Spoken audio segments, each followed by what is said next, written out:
আমি কোন পশ্চিম মুড়ে একটা সাদা ফাট আছে ওটার উপর চড়ে আবা এত বড় আঘাত পেয়েছে ছেলেটা, সেই আঘাতের ওপর তুই নুনের ছিটা দিচ্ছিস। বেয়াদব।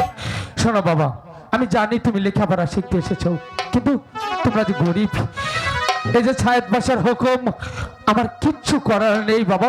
তাই বলছি তুমি আগামীকাল উড়িয়ে বাছে গোড়া এবং জরির জামা পরে স্কুলে এসো, নতবা স্কুলে এসো না। বা আজকের মতো তোমাদের সকলের ছুটি। আর একজন স্কুল ছুটি চলে আয়। স্কুল ছুটি ইনুকা কাহিনী করার কাম না, এটা স্কুল। এই যে ছেড়ে খামচা বেজে পরে ছিঁড়ে হালাই চাল আপা মনে। তাইলে আমি যাই, ভালো লাগলে দেখুন কোনো কিছু হয় কি না।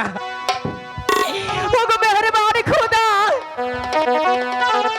আমি এমনই কি তোমার কাছে অপরাধী করেছি?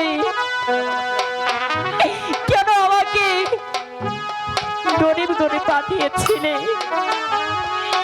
আমি অনেক আশা নিয়ে এই স্কুলে লেখাপড়া করতে এসেছিলাম।